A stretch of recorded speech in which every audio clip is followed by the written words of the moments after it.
Here is a man who built an entire career on one promise: never be wrong. "I'm going to drive this guy crazy by not making mistakes," Justin Leonard said of his own game. 5'9", 170 pounds, outdriven since he was 6 years old. And it worked. He lifted the claret jug. So here is the strange part. The golfer who never made mistakes is remembered for a single lucky moment and forgotten because of two. Dallas, the late 1970s. Larry Leonard was a microbiologist who played golf on weekends. He cut down a 5-iron for his son, rigged up a makeshift bag, and let the boy tag along at Royal Oaks, the club where the family were members. The professional there was a man named Randy Smith. He would become the only golf coach Justin Leonard ever had. Not the first, the only, for the entire career. But the real education came from his father's Saturday group. Randy Smith remembered it clearly. Larry and his friends set about agitating that poor kid severely. They threw teas at him while he was swinging. They started their carts as he stood over the ball on the greens. They coughed in the middle of his backswing, anything they could think of. Larry Leonard laughed about it years later. "At least we never fired a gun when he was hitting," he said. He insisted it was all for fun, not to build mental toughness. That was not the result. By 12, Justin was playing with the high school team. The older boys enjoyed his company, mostly because they took his 50 cents. Then, when the round finished, nobody would give him a ride home. Not even the one who lived 2 blocks away. His mother Nancy remembered the phone calls. He would be steaming. "They've left me again." Randy Smith understood what that built. "I think Justin is still partly motivated by a fear of embarrassment," he said, which is another way of saying pride. "Most golfers give up a little when things are going badly, not this one." To him, the difference between 74 and 75 mattered. Every stroke mattered. There was a practical consequence, too. The bigger kids outdrove him by 75 yards or more, so he had no choice. He had to score from close range. "Justin had something you can't teach," Smith said. From 60 yards in, he was the best the coach had ever seen. The amateur record arrived quickly. In 1992, he won the United States Amateur, closing out the 36-hole final 8 and 7, a demolition. 2 years later, he took the individual NCAA title with a record score for the University of Texas. Then, playing on sponsor invitations, he earned enough prize money to skip qualifying school entirely and walk straight onto the PGA Tour. Only 3 men in history had ever done that before him. His first professional win came at the Buick Open in 1996. He won by 5. None of that came from power. He had no weapon that could overwhelm anybody. So he built something else instead, a system. His routine on the greens was the heart of it, and he described it himself on an instructional program years later. He called it a little different. Step 1, read the line quickly. He did not linger over it. He only wanted a rough sense of which way the ball would move. Step 2, stand over the ball and make a few practice strokes while looking at the hole. This was the part that mattered. "I'll see what the line is doing," he said, "and try to feel in my feet what the ground is doing by my ball. Not just what his eyes saw, what his feet felt." Step 3, back away. Pick a new target line 1 or 2 inches higher than the first one.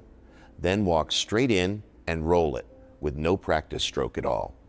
2 purposes, 1 routine. It forced him to play more break than he was comfortable playing because almost every golfer underreads. And it left no room whatsoever for a second thought. The same discipline ran through the rest of his game. The wedge shot from 30 to 60 yards terrifies most amateurs. He wrote that he had never feared it because he had practiced it his whole life. Here is the detail that says everything. Firestone, the 16th hole, a par 5 stretching beyond 650 yards, far too long for him to reach. In the first round, he laid up. The next day, he laid up again and noticed his divot from the day before. 3 feet away. That is not luck. That is a man who made accuracy his profession. Most of the stars arrived in Scotland with an entourage. Justin Leonard arrived with one man, his caddy, Bob Reifke. His family, his friends, his coach, all of them were back in Dallas. He said later that having nobody there meant having nothing to distract him. He opened with a 69 on a wild, windy Thursday when only 10 players in the entire field broke par. On Friday, he took advantage of the warmer conditions and shot 66, which surged him into contention. Then, Saturday turned nasty. A 72 in rising wind dropped him 5 strokes behind the leader, Jesper Parnevik. Sunday began with a charge. Birdies at the second, the third, and the fourth. Another at the seventh. He was out in 31. Then he dropped a shot at the 10th. Back in Dallas, Randy Smith was watching on television. The camera caught his student's face as he walked off the green. Smith turned to his wife and said, "It's over." She protested, "But he's in trouble." Smith told her not to worry about it. It was all there in the expression. Not anger, not complaint. No trace of, "Look what just happened to me." Just a set jaw and pure determination. I saw that look and said, "It's over, flat done." The 15th hole tested the whole philosophy. Leonard's ball came to rest between the feet of a course marshal. He got up and down for par without a flicker. At the 16th, he holed one from 10 feet for birdie and drew level at the top. At the short 17th, he rolled in a long one and moved a stroke clear. He parred the last 65, the lowest round of the day. He won by 3. Only 2 men in the entire history of the championship had ever come from 5 behind on the final day to win it, and the last of them had done it in 1931. Then came the speech on the 18th green. He began by saying it had been a great week, that it had not hit him yet, and that if it hit him during the speech, he apologized in advance. He improvised a joke about the engraver, whose work on the trophy had been so fast that he ought to open a dry cleaning business in Dallas. Then he mentioned that he had been there alone all week, just himself and his caddy. And his voice broke. "One moment, please. I think it just hit me." He told reporters afterwards what he had been thinking about. His parents, his grandmother, his sister, Randy Smith, his friends back at Royal Oaks. The championship organizers would later describe those words as forever etched into the folklore of the event. 8 months after Troon, at the Players' Championship in 1998, he started the final round 5 strokes behind again, and won again. He closed with a 67 and took it by 2. On the last hole, he played deliberately, conservatively, refusing to flirt with the water, while the man chasing him put 2 balls into the lake at the 17th. Nothing illustrates the theme better than that. By May of 1998, he was ranked 6th in the world, the highest he would ever climb. Texas Monthly gave him a nickname that stuck, the Anti-Tiger, the last of the great traditionalists. In an era of young players wearing their caps backwards, Leonard leaned into it. He once told an interviewer that he wished he could play golf in a tie and pull out some hickory shafts and a mashie niblick, except his equipment company did not make those clubs. His swing was not beautiful. It was flat, almost baseball-like. One writer noted that at the finish, he looked more like a ball player than a golfer. But his stroke on the greens was described by a fellow professional in 2 words: pure gold. The precision extended off the course, and it bordered on obsession. A columnist wrote in 1997 that Leonard made lists of lists, arranged his sock drawer by color, and set at least 2 alarm clocks.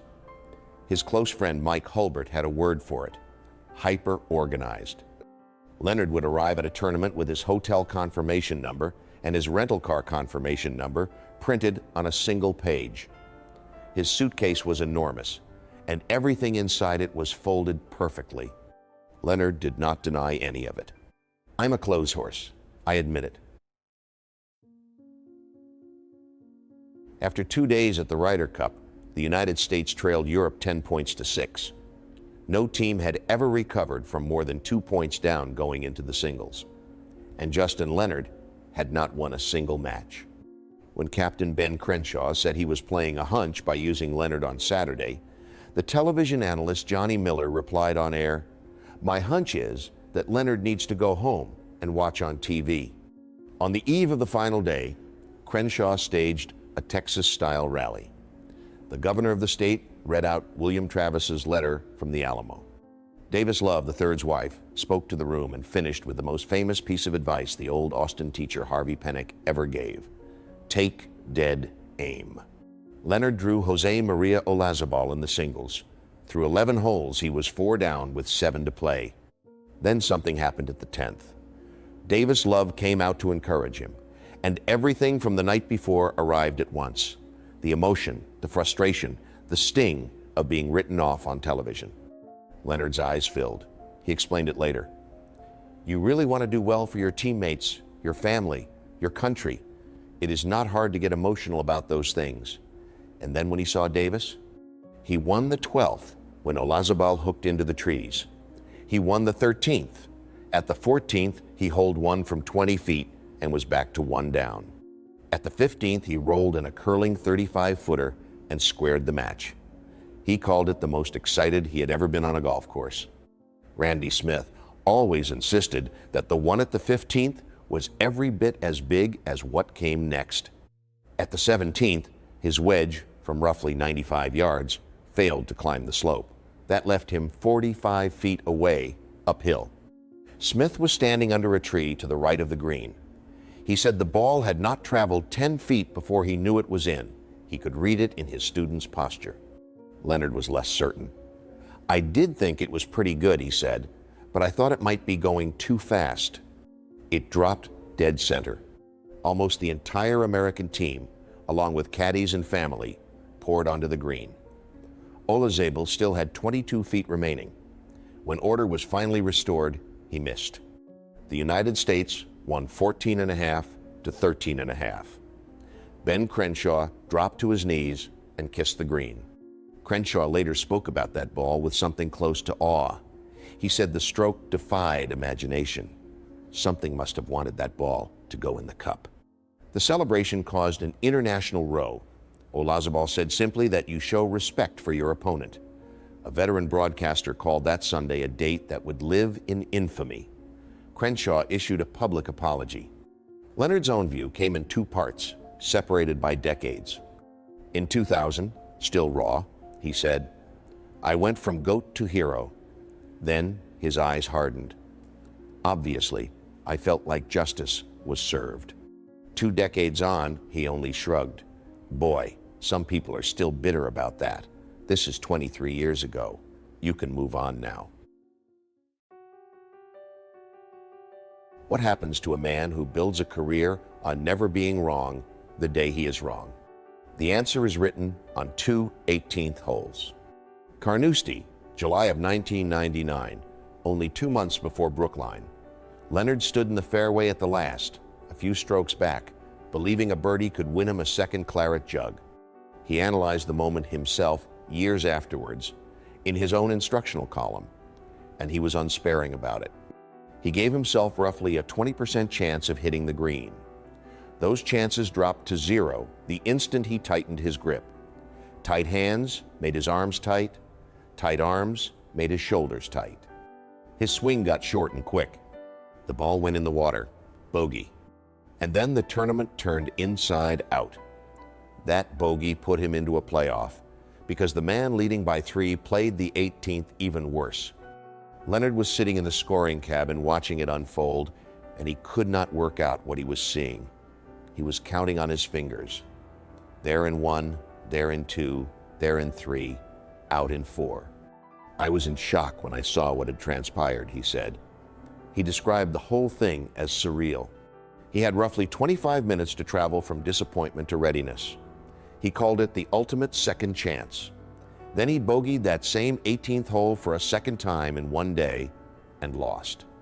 And here is the most Leonard detail of the entire story. He turned his largest failure into a line of code. From that day onwards, gripping the club lightly became his final thought before every important shot. 5 years later, at Whistling Straits, He led the PGA Championship by 2 strokes with 5 holes to play. He bogeyed. Then he bogeyed the 18th again. 3-man playoff. He lost. Returning to Carnoustie 25 years on, he gave himself a title nobody could argue with. I am the forgotten man. That's a good way to put it. But he also said the thing that kept the bitterness away: I would certainly have been more disappointed than I was if I hadn't won 2 years before. After his final victory in 2008, Leonard did not win again on the PGA Tour in more than 200 starts. The tour was becoming a game of distance, and distance was the one thing he had never owned. He admitted he had not been playing well for a couple of years and that he felt the stress of it. His wife Amanda put it more plainly: I could tell Justin wasn't enjoying it as much. And about the life in general, the tour is a pressure cooker. Even in the weeks he was home, she said, he never really left the game. Only half of him was present. Then in 2015, he asked her a question that changed everything. What if we take golf out of it? They sold the house in Dallas and moved 4 children to Aspen, nearly 8,000 feet up, where the courses sit under snow for half the year. The man who once sent his golf towels to the dry cleaner grew a beard and renamed his social media account after the mountains. Asked about his playing career, standing in the shadow of that mountain, he refused to romanticize a single part of it. It was always work. It was a job. On the 15th of June, 2022, his 50th birthday, Leonard walked the back 9 at Brookline as a broadcaster, alongside 3 young stars who had been toddlers in 1999. At the 17th green, one of them handed him a club and told him to do it again. If he missed, they joked, then it never happened. He set a ball down, he rolled it up the slope, it stopped 3 feet from the hole. He told them that back in 1999 he would have taken that. 3 feet, he said, is a darn good result. Then he smiled. Obviously, I did better than that.